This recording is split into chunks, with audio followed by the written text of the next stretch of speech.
Maraming tao ang hindi napapansin na sila ay may mataas na antas ng katalinuhan. Lalo na dahil hindi ito laging nauugnay sa mataas na grado sa eskwelahan o pagiging eksperto sa isang larangan. Ayon sa iba't ibang pag-aaral sa psychology at neuroscience, may mga hindi halatang senyales na maaari nagpapakita na ikaw ay mas matalino kaysa sa inaakala mo. Kung taglay mo ang mga ito, tara at sabay-sabay nating alamin mga ka-triview. Ako sa kanila, mag-aral din ako. But as challenges, na-challenge ka dahil sa kanila, sa barkada mo, sa mga kaibigan mo, dahil nag-aaral sila. Katulad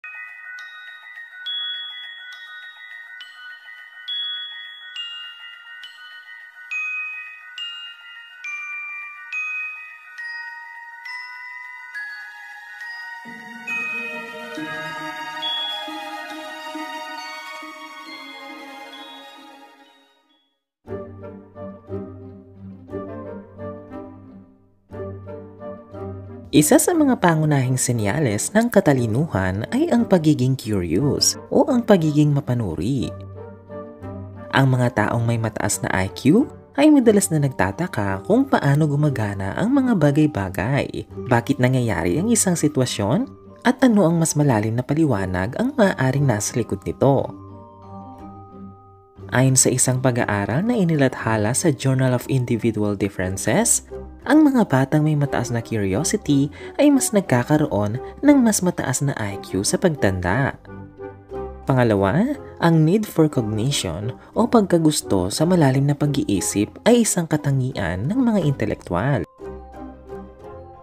Paano mo nga ba malalaman kung mapanuri ka?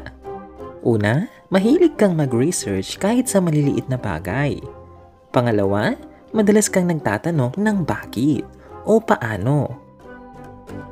Pangatlo, mas gusto mong alamin ang katotohanan kaysa tanggapin na lamang ang sinasabi ng iba. Sa madaling salita, hindi ka mabilis magpaniwala sa mga bagay-bagay, lalo na kapag wala itong ebidensya at patunay. Mahalaga din na alamin ang pagkakaiba sa matanong dahil gusto ng kaliwanagan at detalyadong impormasyon. At ang matanong dahil walang komprehensyon at nahihirapang umintindi. Saan ka nga ba sa dalawa?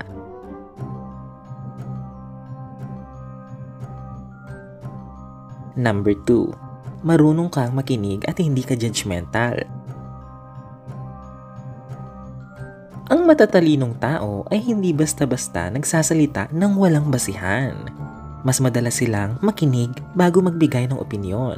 Ang gagamitin, hagdan, elevator o escalator? Hindi sila madaling mahulog sa maling impormasyon. At marunong silang kumilatis kung may saysay ang isang argumento.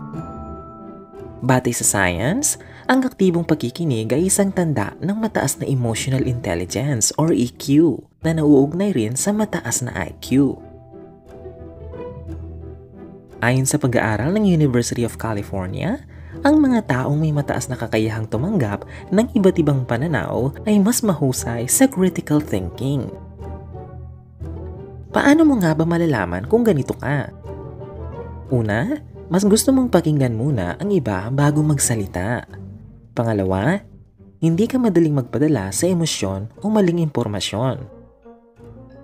Pangatlo, mas madalas mong sinisiyasat kung tama ang impormasyon bago ito paniwalaan. Number 3. Madali kang makahanap ng solusyon sa mga problema. Ang katalinuhan ay hindi lang tungkol sa dami ng alam, kundi pati na rin sa kakayahang humanap ng solusyon sa mga problema. Ang mga matatalinong tao ay kadalasang creative problem solvers na nakikita ang iba't ibang paraan upang malutas ang isang sitwasyon. Ayon sa isang pag-aaral sa Harvard Business Review, ang mga taong may mataas na fluid intelligence ay mas mabilis makahanap ng solusyon sa mga hindi pamilyar na problema. Ang divergent thinking o kakayahang makaisip ng maraming posibleng sagot sa isang tanong ay tanda ng mataas na IQ. Pero paano mo malalaman kung magaling ka sa paglutas ng problema? Una, hindi ka agad sumusuko sa mahihirap na sitwasyon. Pangalawa, may kakayahan kang tingnan ang problema mula sa iba't ibang anggulo.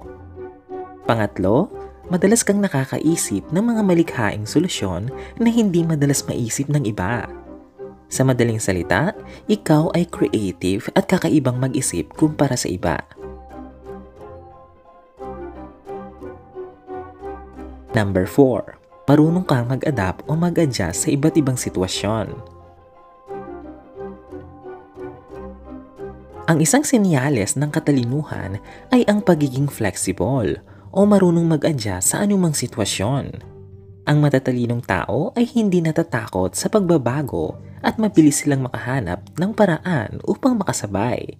Ayon sa American Psychological Association or APA, ang adaptability ay nauugnay sa mataas na IQ dahil nangangailangan ito ng mabilisang pagproseso ng impormasyon at cognitive flexibility. Pero paano mo malalaman kung madali kang maka-adapt? Una, hindi ka madaling mataranta kapag may biglaang pagbabago. Kumbaga chill ka lang. Pangalawa, marunong kang mag-adjust sa iba't ibang uri ng tao at sitwasyon. Kapag marunong kang makibagay at alam mo kung paano ka makikipagsalamuha sa iba, isa ito sa mga magandang senyales. Pangatlo, kayang-kaya mong mag-isip ng alternatibong paraan kapag hindi gumana ang isang bagay. Kumbaga, hindi lamang plan A at plan B ang meron ka, kundi hanggang Z. Number 5. Mahilig kang mag-isa at hindi ka takot sa pagiging mag-isa. Ayon sa ilang pag-aaral, ang mga taong may mataas na IQ ay mas madalas na nag-e-enjoy sa kanilang sariling mundo kaysa makisama sa maraming tao.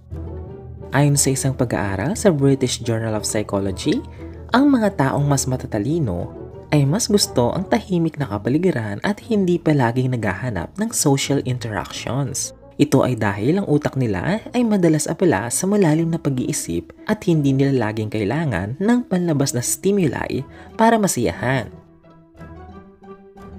Paano mo malalaman kung ganito ka? Mas gusto mong magbasa, mag-research o magmuni-muni kaysa makipag-usap ng walang kabuluhan. Pangalawa, hindi ka madaling mabored kapag nag-iisa.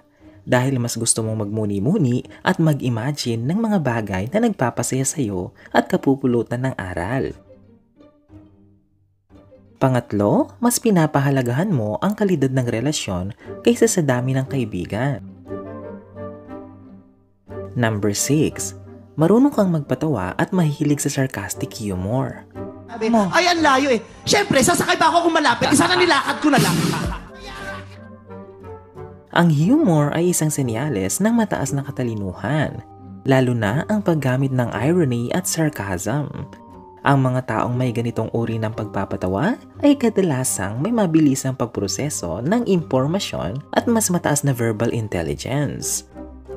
Ayon sa isang pag-aaral mula sa University of Vienna, ang mga taong may mahusay na sense of humor ay may mas mataas na IQ at mas mataas ang cognitive ability. Ang sarcastic humor ay nangangailangan ng mas mataas na antas ng brain function dahil ito ay nag-uugnay ng literal at hindi literal na kahulugan ng isang bagay. Paano mo malalaman kung ganito ka?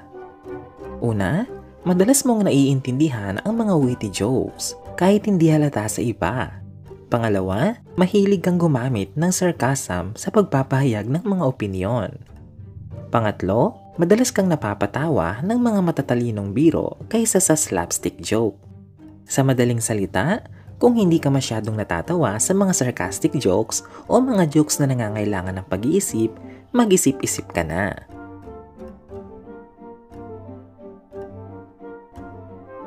Number 7. Mahilig kang magbasa at mabilis kang matuto. Ang mga taong mahilig magbasa ay kadalasang mas matalino dahil sila ay palaging may bagong impormasyon. Ang pagiging mabilis matuto ay senyales din ng mataas na cognitive ability.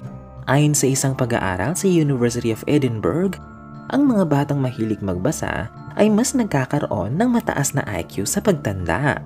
Ang mabilis na pagkatuto ay konektado sa tinatawag na high cognitive plasticity. Ito ay ang paghihintulot sa utak upang madaling makapag-adjust sa bagong impormasyon. Paano mo malalaman kung meron ka nito? Una, madali kang matuto ng bagong skills o konsepto. Pangalawa, mahilig kang magbasa kahit walang nagtutulak sa iyo na gawin ito. Pangatlo, mas gusto mong alamin ang mga bagay-bagay kaysa manatiling ignorante.